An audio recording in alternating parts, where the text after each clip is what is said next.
see you. I know it's been a busy morning already for you, but I mentioned the allegation from that NSICOP report back in June, talking about winning participants among parliamentarians. The Parliamentary Watchdog Group essentially asking Justice Oak to look into that allegation. What did she have to say there? Not an original part of her terms of reference, but added on, but obviously of great concern. What do we hear from Justice Oak regarding that matter?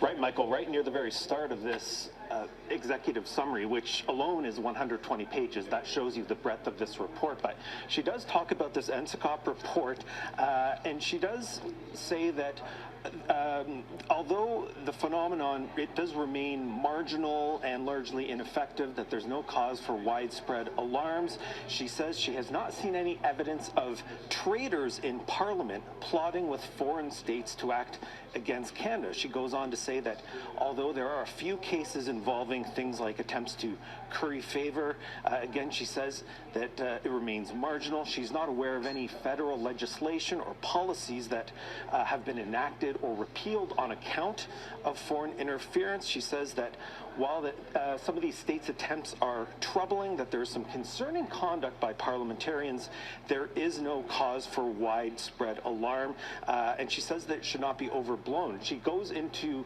some more detail later on about the NSICOP report, and she tells us that that report has no names of individual politicians, and that her mandate as part of this commission does not involve passing judgment on the culpability of an elected official, even if there were individual names involved. And she goes on to say again that there are legitimate concerns about some of the conduct being reported in that NSICOP report. But of note, she says this: the report's wording has caused consternation, but it is unwarranted in some respects. The situation, Michael, is not as clear-cut or extreme as the fears have warranted. So not as clear-cut as warranted concerns, but again, marginal. Obviously, a huge concern for Canadians, because when that NSICOP report, of that one line really took over the discussion, although we heard competing testimony regarding that conclusion from the Prime Minister among them, who was pushing back on this idea of traitors within Parliament. So the Justice Oak saying that there are concerns, but marginal, very important for Canadians. Let's move on to the original terms of mandate, though, because really this was also convened to look into how the federal government responded to foreign interference. What does Justice Oak have to say about that, Andrew? Well, she says foreign interference and the threat of foreign interference has taken its toll on Canada.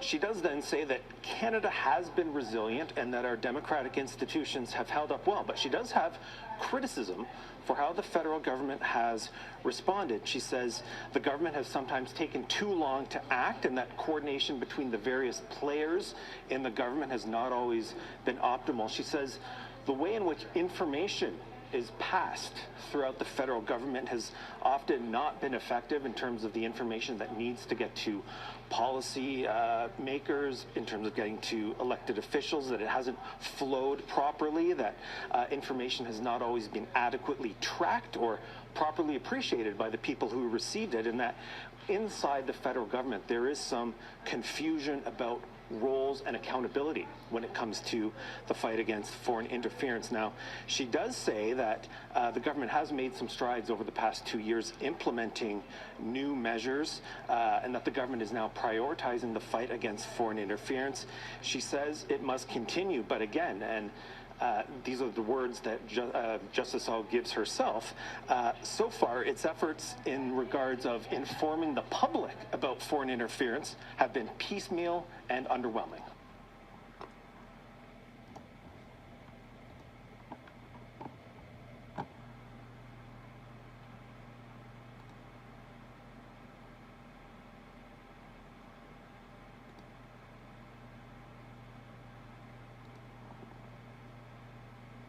This is my channel, everybody. If you can go to it and like and subscribe, and we're gonna hear what this traitor has to say. I say lock him up, call an election.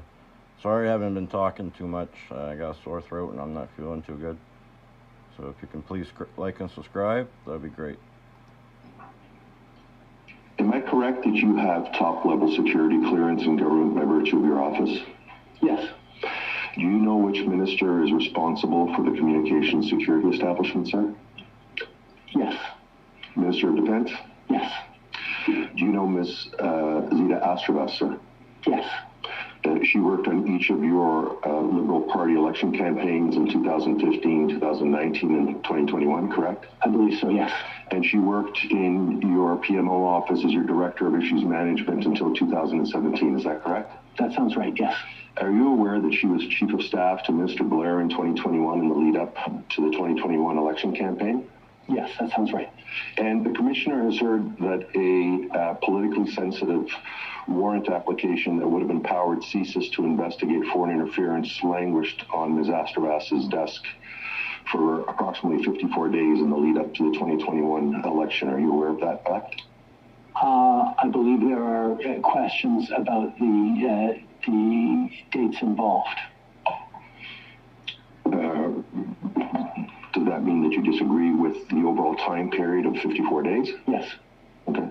And how long, in your understanding? My understanding it was a number of days before it was a number of days within those 54 days before it ever got near Ms. Astravas's desk.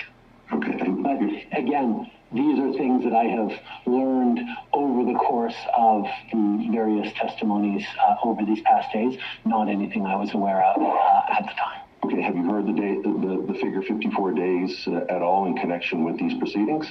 I've heard that you used it yesterday. Okay, and if that time period is correct, 54 days, have you learned at all, or do you have any understanding as to whether that length of time for the processing of a CSIS application for minister approval for a warrant is ordinary, out of the ordinary, extraordinarily out of the ordinary? Have you formed any view on that? Because I have, as Prime Minister, absolutely no involvement in the process whereby CSIS is granted warrants. I have no frame to conclude on that. What I can lean on is, I believe the director of CSIS raised that there was no flags about the timelines involved. Okay. Mr. Blair remains in cabinet today, sir? Yes. Okay. And he serves as the Minister of National Defense today, doesn't he? Yes. Okay. Just give me a second.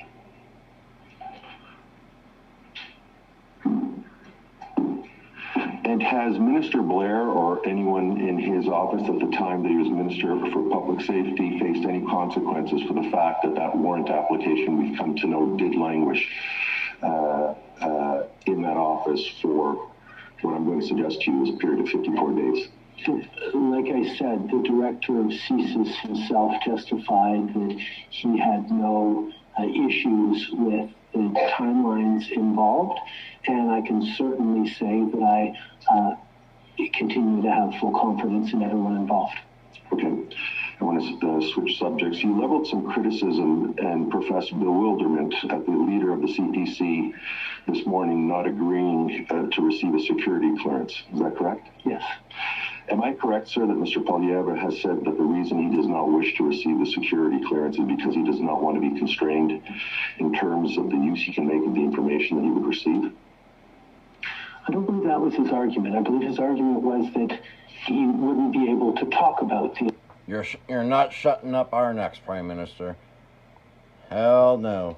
...information he received. How is that different than what I just said?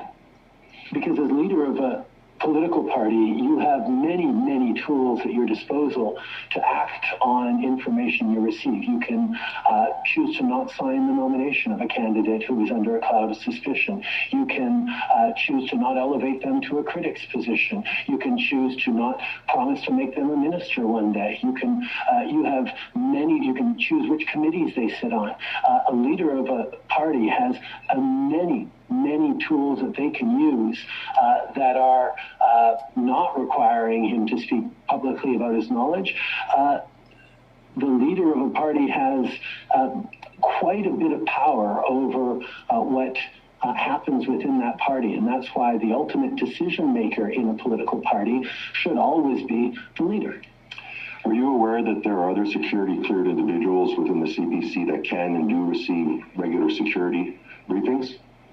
I think you're speaking of Ian Todd, the Chief of Staff? Among others, yes. I can't help but imagining how people would react if I sort of sat back and said, well, no, Katie Telford got cleared on this information. She made a determination about who could run for me or not, and I don't need to worry about that sort of stuff. Canadians didn't elect, or Conservative Party members didn't select Mr. Todd to make decisions about who could run for the Conservative Party of Canada. They expect Mr. Poilievre to take those decisions, but he has decided that he doesn't want to take those decisions. Sir, just over the lunch break, and you didn't mention Mr. Todd at all in the bombshell disclosure that you made today, but just over the lunch break, in light of that, in response to your news this morning that you were aware of a number of CPC parliamentarians and former parliamentarians that are at risk of being compromised by foreign interference, Mr. Todd has advised that he has received a number of top secret briefings from the security establishment, and in none of these briefings has the name of any Conservative parliamentarian or candidate, past or present, been brought to the attention of Mr. Todd. Why is that? You have to ask CSIS for that, but my supposition is that Mr. Todd is not the one who is responsible for determining what candidates can run or not for the Conservative Party of Canada, that it would be the leader. And much of the information that is handed out to various individuals with security clearances is determined on their need-to-know basis. You indicated today, as I indicated earlier, in a very public forum and in a very public manner, your knowledge of the names of CPC parliamentarians and the risk that they risk being compromised by foreign interference. Am I correct, sir, that one way that you can arrange for those threats to be mitigated is through the use of threat reduction measures under Section 12.1 of the CSIS Act? Threat reduction measures are tools that CSIS has used regularly in many cases regarding different parliamentarians, and it is very possible that a number of those parliamentarians will have had visits from CSIS and either defensive briefings or others to try and mitigate the risks that they are going through. That is different from a leader choosing to willfully remain ignorant of very serious contentions, including by the NSICOP, that the leadership race that elevated him to leader was compromised by foreign interference. And if the tool of the TRMs were used, you couldn't use the leader of the opposition's reluctance to obtain security clearance as an excuse not to provide that information to the CPC. Isn't that correct? I'm sorry, I'm not following. Can you rephrase the question? Sure.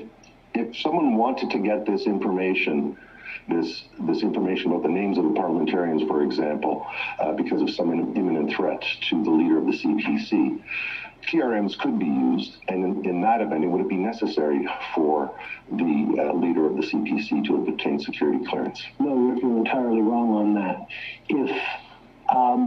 If you were to know that a certain candidate had a high degree of exposure to foreign interference and vulnerability, either witting or unwitting,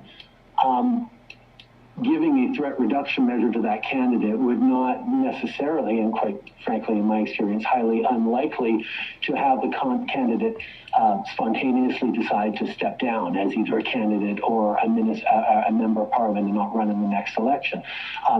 That is a determination that only a leader can make, looking at the vulnerabilities of that candidate, looking at the behavior, and to use the words of the NSIA, potentially poor judgment or inappropriate behavior or untrustworthiness.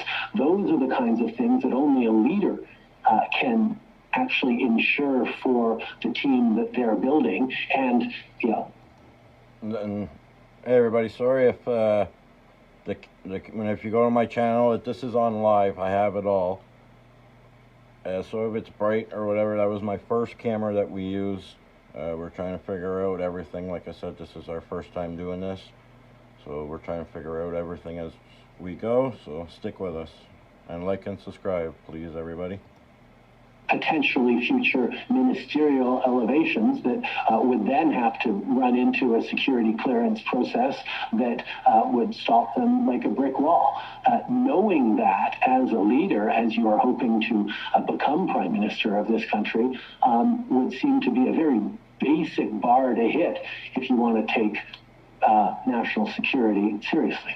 But the underlying premise of that answer you just gave is that the TRM can only be directed at the person affected and not the leader of the opposition. Isn't that correct? The TRM could be directed to Mr. Poilievre. The identities of the people involved are themselves classified and available to only those with top secret clearances. So certainly CSIS could go to the leader of the opposition and say, you really have to be careful to instruct all of your MPs to stay away from this country or to be concerned about diplomats from that country or not accept money, or not accept support from these particular diplomats. But the TRM would be unable to identify which of those individuals are in question unless the leader chose to get a security clearance to be able to hear those names. And the fact that the leader does not leaves him in a position of being unable to protect the integrity of his party. I'm going to suggest that you're wrong on your understanding of the law as to what a TRM can and can't do and who it can be directed to. And I'm going to suggest that the fact that you leveled this accusation earlier today and didn't mention the possibility of a TRM was just for the purpose of grandstanding here today. On the contrary, threat reduction measures are regularly used to highlight to people potential vulnerabilities. But having watched many, having known a number of parliamentarians who went through TRMs, they often come out of TRMs with a general sense of having to be more careful. But specifics are often not given, and there is no guarantee that a TRM to the leader of the party would include the names of the people most at risk or most engaged in potentially problematic activity. And that's why the refusal of the leader to actually access the intelligence on those names is, as I said, bewildering. Do you agree that often when CSIS or some other security agency shares classified information, the recipient is severely constrained in what he or she can do with that information? Yes. Okay. And in fact, your own chief of staff yesterday gave evidence that the recipient of that information would not be able to use that information in any manner. Do you agree with that? No, I disagree, because the party leader can choose to not allow someone to run for them for any number of reasons, knowing in the back of your mind that this is the real reason, but giving it as an example, I'd actually prefer to have this other person run instead, or you had sketchy business dealings in the past, that means we're not going to go with you. There are all sorts of reasons that do not prove injurious to national security. The leader has a level of power over who runs and what roles they have that doesn't require them to explain themselves. So again, the choice that Mr. Poilievre has made to not avail himself of available information, of readily available information to him if he were to get a security clearance and choose to take national security issues seriously, is unfortunate and shows a lack of seriousness around national security. And in your salacious testimony earlier today, you mentioned that you're aware of the names of past and present Conservative parliamentarians, former parliamentarians, candidates that are in risk of being compromised by foreign interference. I'd like to ask you, are you aware of the names of any Liberal parliamentarians, former parliamentarians or candidates that are at risk of being compromised by FI? Yes, and for other parties as well, because I have access to large amounts of information. You didn't mention those today, right? We spent an entire session the last time we had a public hearing talking about concerns and named individuals that that the CSIS and intelligence agencies had within the Liberal Party. Don Valley North comes to mind as a riding. So as I have said many times, there have been actions taken and choices made based on information we got because I had that security clearance. Mr. Polyev has decided not to get that security clearance, so he can't even know how to begin or not to make decisions regarding that information. Okay, so you've acknowledged Mr. Dong. I want to see if you can help us with, in connection with the warrant application that we were talking about earlier, that I was talking about earlier with you. Can you confirm that either the target of the information or one or more of the individuals on the Van Wienen list were Liberal operatives? We object to that question on the grounds of national security. With all due respect, Madam Commissioner, when it suits the Prime Minister... Now they're not letting him answer the questions. ...purpose to say that there are Conservatives on the list that he can discuss or he can't discuss, that's fine. But when I ask for confirmation if there are Liberal operatives that are on the list, I said yes. My friends... Well, I'm asking you in particular on that list there. That is... On the warrant or on the Van Wienen list? The Prime Minister has absolutely no engagement or authorities or involvement in the granting of CSIS warrants. That's a very different thing than concerns about parliamentarians who may have been exposed to foreign influence. And your attempts to conflate them are simply ineffective. Well, you're attempting to evade the question. I just asked you if any of the names there were Liberal operatives, not whether you could or couldn't do anything about it. That's all I'm asking for confirmation of. Well, I'm not sure what we're talking about. If we're talking about the warrant, anything that might be related to the warrant, then there's an objection to the question. If we're talking about some other list, then ask the question about the other list. So it's about the warrant? It's about the target of the warrant or the people that are named in the Van Wienen list that accompany the warrant. So the questions are noted. I have no choice, as you know, and we'll see whether the Commission will pursue these questions or not. Thank you, Madam Commissioner. Thank you. Thank you, Prime Minister. And they're all stopping them there. Like and subscribe, everybody. God bless. Stay safe, stay warm, and we'll see you in the next one, my friends.